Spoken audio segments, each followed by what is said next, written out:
untuk memakai batik tanah liat.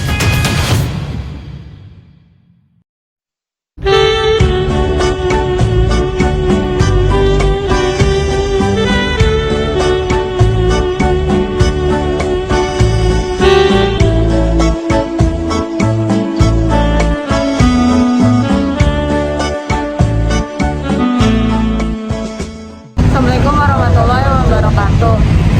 Kami kelompok 2 proyek akan melakukan observasi di salah satu toko batik tanah liat di Jalan Penghentikan. Pertama-tama perkenalkan, nama saya Zalika Ramadhia. Nama saya Zara Wahyudias. Nama saya Dania Kasewa. Nama saya Muhammad Santosa.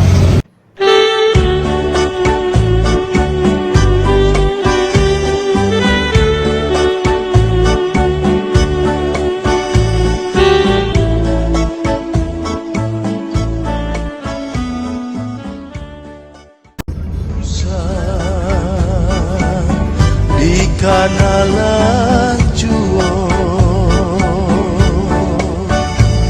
cinta kita nan lamu biar denai ko sansaro mandi si ayam ato sadi ko ikana kini sadi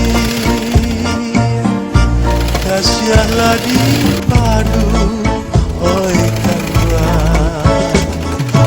usah di kanalan juo cinta kita nalamu. Pertama-tama perkenalkan, nama saya Zalika Ramadhia dari SMA Negeri 66 Jakarta dan teman saya Zahra Wahyuningstias. Saya ingin mewawancari kakak untuk tugas proyek sekolah kami yang bertema batik tanah liat dari Minangkabau ini.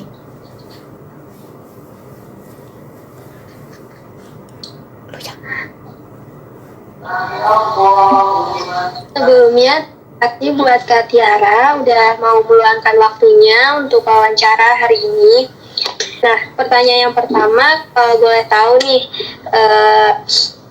bisa diceritain nggak sih pula tentang sejarah batik tanah liat itu?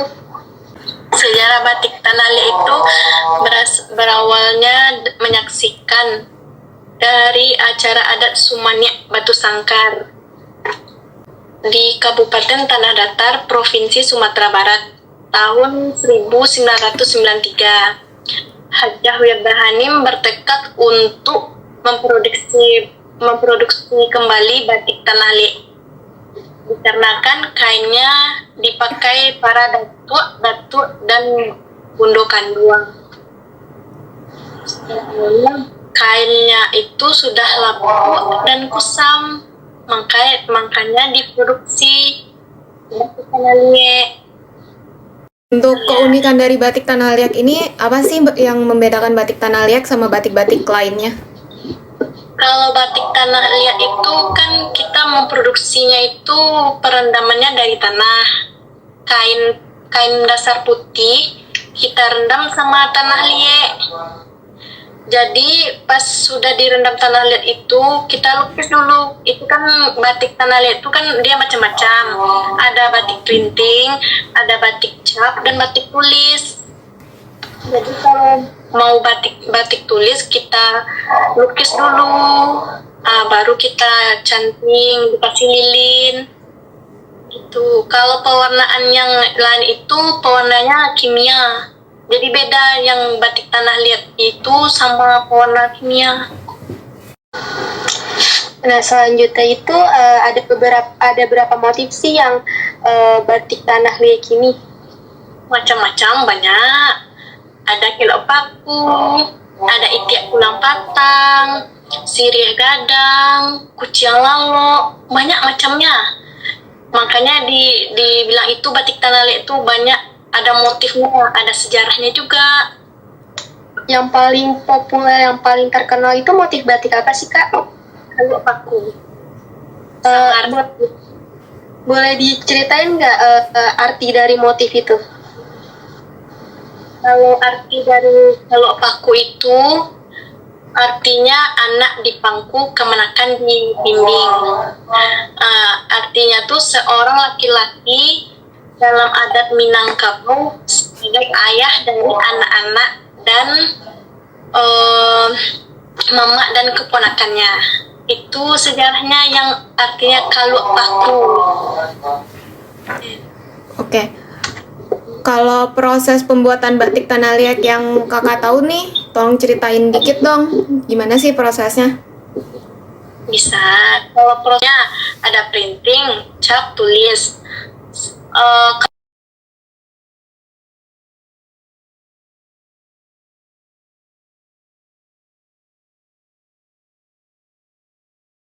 Lihatnya itu untuk rendamnya tuh seminggu atau pokoknya bisa masuk tanah itu ke dasar putih.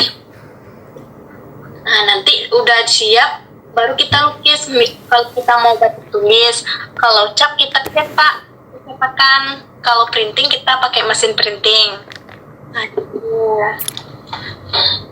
Nah, batik tanah liat ini kan bahannya itu kan dari tanah liat ya. Jenis kainnya buat batik ini sendiri tuh tersendiri atau emang kayak jenis bahan gitu? Kalau untuk jenis bahan batik tanah liat itu banyak macamnya. Ada bahan katun, ada bahan tuis, ada tenun, ada sutra. Tapi pertama kali kita batik tanah liat ini pembuatannya dari kain sutra, makanya bisa kita itu makanya dicoba-coba pakai katun, tuis, alhamdulillah bisa jadi warna tanah liat. Pertama kalinya tuh dari bahan sutra. Untuk yang terakhir nih kak, apa sih harapan kakak buat pendengar wawancara ini yang untuk kain batik tanah liatnya sendiri? Kalau harapan kakak, semoga masyarakat lebih mencintai batik. Dan bagi pendengar wawancara, semoga kita memahami batik tanah liat itu.